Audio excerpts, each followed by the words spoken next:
Video ini hanya untuk mereka yang punya logika. Bagi yang tidak punya logika, skip aja. Mungkin Anda sudah dengar nama Ubed ya. Ya, yang saya maksud adalah Ubedillah Badrun. Dia adalah dosen Universitas Negeri Jakarta yang melaporkan dua putra Presiden Gibran dan Kaisang ke KPK. Gibran dan Kaisang dilaporkan Ubed atas dugaan tindak pidana korupsi dan atau tindak pidana pencucian uang. Ubed menyatakan ia menduga ada praktek korupsi, kolusi, dan nepotisme KKN dalam bisnis dua putra Jokowi itu. Ubed seorang dosen, dan tentu saja kita berharap seorang dosen universitas negeri terkemuka seperti UNJ seharusnya memiliki logika berpikir yang tidak sembarangan. Tapi kalau kita dengar penjelasannya, saya sih ragu dia adalah dosen yang pintar. Ubed seharusnya paham bahwa Kaisang dan Gibran tidak layak diduga korupsi. Jadi kalau dia tetap melaporkannya, saya duga tujuan utama Ubed bukanlah membongkar korupsi. Ubed melakukan langkah sensasional itu karena dia tahu itu akan ramai diberitakan media dan melahirkan headline seperti "Dua anak presiden diduga korupsi". Ubed tahu dia tidak bisa dilaporkan balik karena dia menggunakan jalur konstitusional, yaitu datang ke KPK dan yang dilaporkan cumalah dugaan.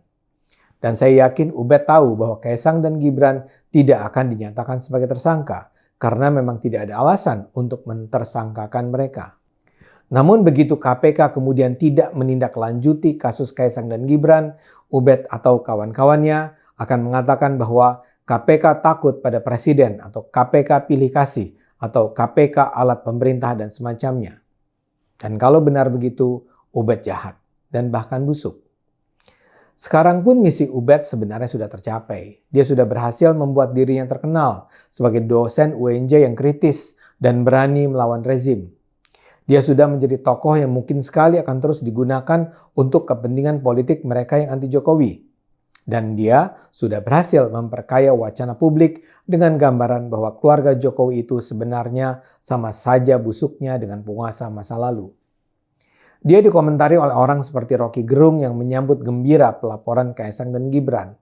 Menurut Rocky, seharusnya dosen-dosen yang lebih senior dari Ubed melakukan hal yang sama, yaitu membuka mata publik walaupun dengan risiko dipecat sebagai aparatur sipil negara. Banyak betul dosen bodoh di universitas negeri yang gak mau banyak risiko, singgungnya. Buat saya sih yang bodoh ya Ubed dan tentu saja Rocky. Tuduhan Ubed sangat mengada-ada. Bagi yang tidak mengikuti kasus ini, saya jelaskan dulu ya duduk perkaranya. Karena yang belakangan ini lebih sering dibicarakan adalah Kaisang, dalam penjelasan ini saya akan lebih sering menyebut nama Kaisang ya. Jadi begini, Kaisang adalah pengusaha muda yang sukses. Sebagai pengusaha, Kaisang memiliki banyak mitra, rekan kerja, bahkan penyuntik modal. Publik mungkin terutama mengenalnya karena sang pisang. Namun sebenarnya ragam usahanya jauh lebih luas dari itu. Dia misalnya adalah CEO dari grup usaha GK Hebat yang melahirkan selain sang pisang, juga Ternak Kopi, Yang Ayam, Let's Toast, Enigma Camp, dan Siap Mas. GK Hebat yang berkonsentrasi pada kuliner ini berorientasi pada pengembangan pelaku usaha mikro, kecil, dan menengah. Kaisang tidak mendirikan GK Hebat sendirian. Perusahaan Kaisang dan Gibran bernama PT Siap Selalu Mas berkongsi dengan PT Wadah Masa Depan yang terafiliasi dengan keluarga Gandhi Sulistianto. Putra Gandhi, Antoni Pradiptya, adalah salah seorang pemegang saham di GK Hebat. Hubungan Kaisang dan Antoni inilah yang dijadikan alasan bagi Ubed untuk menuduh Kaisang KKN. Dia mempersoalkan relasi bisnis Kaisang dengan Antoni yang adalah putra Gandhi. Gandhi adalah seorang profesional yang bekerja selama puluhan tahun dan pernah menjadi manajer director di grup raksasa Sinarmas. Dia sangat sukses mengembangkan Sinarmas. Pada 2014, salah satu anak perusahaan Sinarmas, PT Bumi Mekar Hijau atau BMH, diajukan ke pengadilan oleh Kementerian Lingkungan Hidup dan Kehutanan karena pembakaran hutan seluas 20.000 hektar di Kabupaten Ogan Komering Ilir. Tuntutan ganti rugi yang diajukan KLHK sangat besar, mencapai 7,8 triliun rupiah. Oleh Pengadilan Negeri Palembang, BMH dinyatakan tidak bersalah.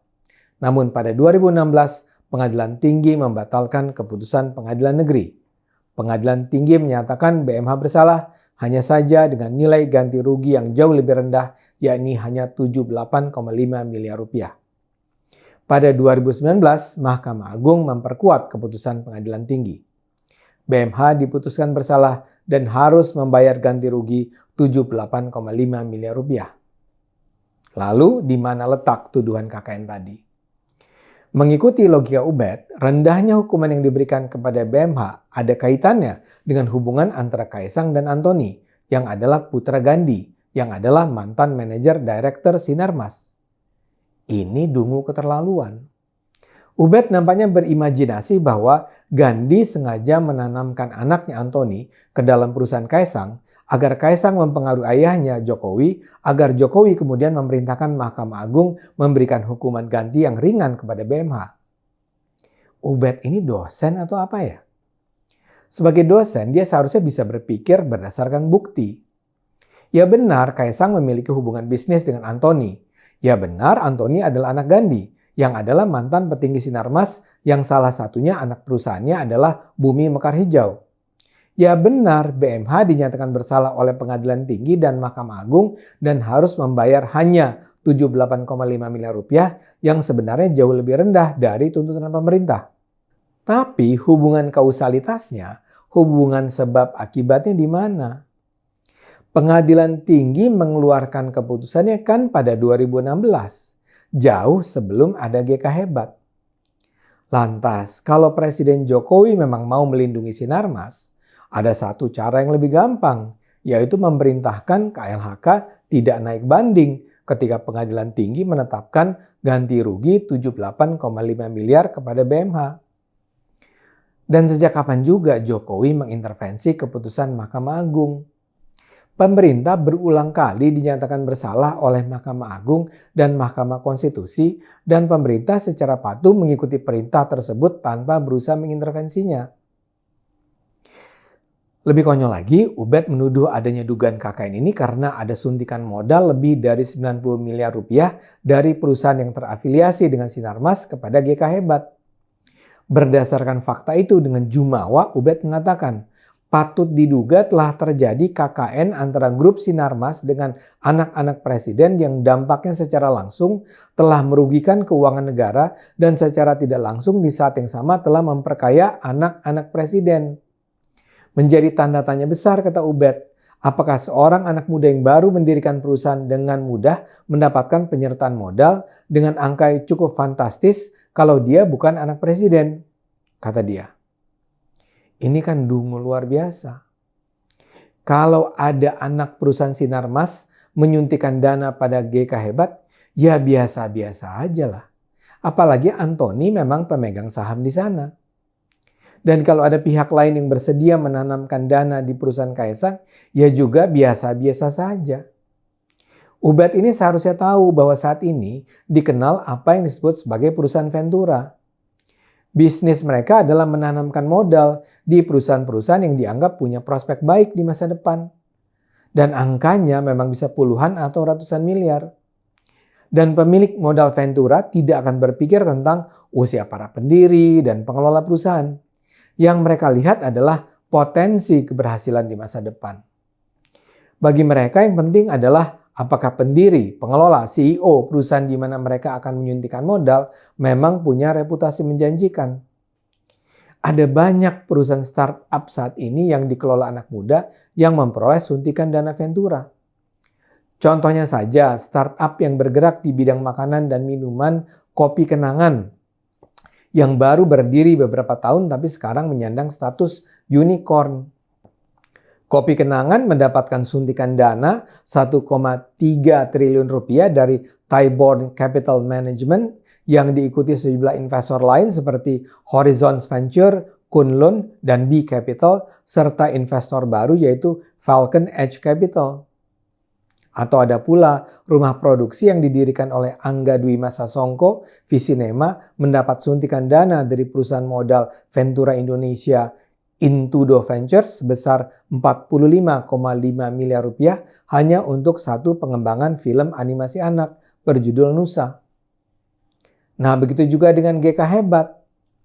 Mereka beberapa waktu yang lalu dikabarkan memperoleh suntikan dana 92 miliar rupiah dari Walker Strategic Investment. Dengan dana itu mereka membeli 8% saham perusahaan Frozen Food PT Panca Mitra Multi Perdana Tbk atau PMMP. Salah satu perusahaan Ventura yang mengalirkan dana pada perusahaan Kaesang dan Gibran juga adalah Alpha GWC. Mereka menginjeksi 70,5 miliar rupiah kepada bisnis Gibran bernama Gula pada 2019. Kemudian baru-baru ini dikabarkan bisnis kuliner Kaesang dan Gibran bernama Mangkokku menerima suntikan dana tahap awal atau seed funding sebesar 2 juta dolar Amerika Serikat atau setara 28,3 miliar rupiah dari Alpha GWC. Nama GWC diambil dari 3 nama pendirinya, Jeffrey Zhou, Will Ongkowijaya, dan Chandra Chan. Jeffrey Zhou adalah lulusan dari 3 kampus top dunia, University of California, Monash University, dan London Business School. Will Ongkowijaya yang merupakan keluarga konglomerat Ongkowijaya menjabat master dari Harvard University dan menjadi kolumnis tetap Forbes. Sedangkan Chandra Chan adalah lulusan di University of Sydney dalam bidang finance, economics, dan management. Bloomberg menaksir total kekayaan Alpha GWC mencapai 433 juta dolar. Mereka adalah orang-orang super pintar. Mereka tidak akan menanamkan modal Ventura karena alasan pemilik perusahaan adalah anak presiden. Dan kalau sekarang mereka mengucurkan dana kepada usaha yang dikelola putra-putra presiden, itu dilakukan karena kalkulasi bisnis saja. Putra-putra Jokowi tidaklah korup. Mereka tidak melakukan korupsi, kolusi, nepotisme. Seperti saya katakan, Ubed jelas mengada-ada. Tapi barangkali memang tujuannya bukanlah untuk membongkar korupsi. Karena Ubed pun tahu Kaesang dan Gibran tidak korup. Ubed ingin membangun image negatif. Dan apa yang dilakukannya jahat. Ayo terus gunakan akal sehat. Karena hanya kalau kita gunakan akal sehat, negara ini akan selamat.